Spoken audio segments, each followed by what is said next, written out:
Assalamu alaikum. Dala idan kai sabo ne a wannan channel namu to ka daure ka danna mana subscribe. Yau zan yi mana bayani ne akan yadda za ka cika tallafin kiya tallafin rage raɗaɗi na Najeriya wanda aka fitar a wannan rana ta 7 ga watan March. Abin da za ka yi shine za ka shiga cikin browser ɗinka kamar ni yanzu na shiga cikin Chrome. Abin da zan yi shine zan rubuta website ɗinsu ga wannan shine website ɗinsu, zan sauke muku shi a description sai ku ɗauka. Misali idan ka shiga ciki zai nuna maka kamar haka, wannan shine wurin da zaka cika wannan tallafi. Gashi na an rubuta yadda zaka cika sabon tallafin kuɗi na kiya na Nigerian kiya, wato Nigerian COVID-19. Wannan shine wanda zaka cika shi kamar irin na COVID-19 ne wanda muka cika kwanaki a baya. Ga bayanansa yadda suke a nan wajen idan ka shigo za ka gani. Sannan kuma dukkanin wasu jihohin Najeriya ba gabaki ɗaya ba ga su nan kamar haka, tun daga Abia, Adamawa, Akwa Ibom, Bayelsa, Benue da dai sauransu har zuwa ƙasa. Wayannan jihohi su ne wayanda yanzu haka ake cika wannan tallafi na kiya a cikinsu gabaki ɗaya. Misali mu ɗauki jihar Abia shine na farko. Idan ka taɓa direct link ɗin ne kawai, in ka taɓa direct zai kai ka wurin da zaka cika wannan tallafin. Abin da zaka yi shine da zarar ya buɗe maka wurin da zaka cika information ɗinka, waje ne suke kamar guda haka. Wannan shine na farko. Wurin nan na farko shine wurin da zaka rubuta business name. A nan wajen zaka rubuta sunan business ɗinka. Menene sunan business ɗinka sai ka rubuta. Misali mu saka Akat Technology. Akat Technology shine sunan kamfaninmu. Sai na biyu, abin da za ka yi a na biyu shine wannan kenan. What kind of business? Wane irin business kake yi? Sai ka taɓa wannan wajen da aka saka alama guda biyu nan. In ka taɓa shi kamar haka, wannan wajen in ka taɓa shi kamar haka zai nuna maka nan wajen gashi na general service artisan, ko kuma specialized service kake yi, ko agriculture na noma ne, ko transportation logistics, ko kuma trading kake yi, trader kenan, ko kuma manufacturing. Za mu taɓa na farko da yake mu namu ya shafi kamar technology ne, tunda general service ne. Idan muka shiga haka gashi na a nan wajen mu ɗauki technician equipment service kawai, mun ɗauke shi kamar haka ya shiga. To abin da za mu yi a na uku kuma shine suka ce how much sales in naira. Nawa kake, how much sales in naira do you currently make monthly? Nawa kake samu a wata a cikin wannan business ɗin da kake yi naka? Shine wato na ukun nan gashi na a nan wajen. Abin da za ka yi shine a na ukun nan sai ka rubuta ina samun, misali ina samun ribar naira 30,000 a wata.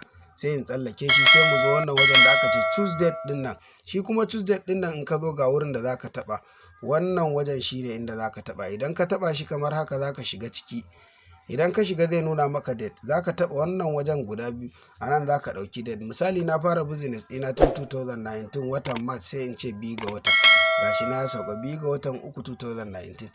Sai wannan na biyar ko shi kuma wanda aka rubuta phone number. Za ka rubuta number wayar shi head of business, shi shugaban wannan business ɗin, kai kenan wanda kake jagorantar business ɗin, sai ka rubuta number wayar ka a nan wajen. Misali kamar haka za mu sa number waya kamar haka. Ga number wayar mu 08063994718. shi ma ya cika. Sai ga na ƙasa kuma inda aka rubuta numbers of employers. Wannan kenan numbers of employers, shi kuma adadin nambobin waɗanda suke ƙarƙashin wannan tallafin, wannan kamfanin naka. Misali mu saka mutum 3. Sai nan kuma aka ce first name of head of business, shi sunan wannan mai jagorantar business ɗin. A nan wajen shi za ka rubuta. A wannan wajen da suka ce maka shi ne za ka rubuta sunan mai wannan business ɗin. Misali sai mu ce sunansa Ali.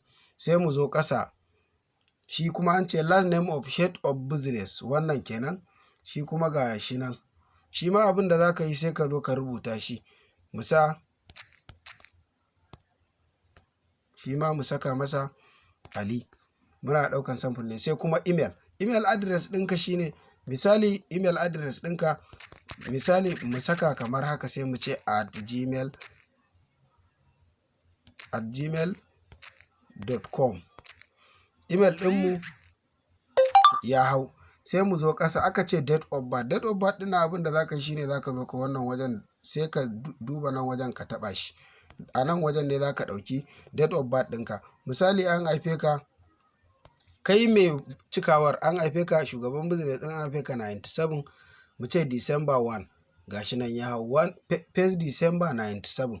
Sai kuma gender, shi kuma gender shine kai namiji ne ko mace, sai ka ce namiji ne ni. Sai ƙasa kuma state ɗinka, shi state ɗin naka sai mu ce mu mun ɗauki na Abia ne, sai mu ce a Abia muke. Sai kuma Abia ɗin a ina kake, Aba North ko kuma Aba South ko kuma Aro Chukwu. Sai ka ce a to muna Aba North kawai, mu ɗauke shi kamar haka.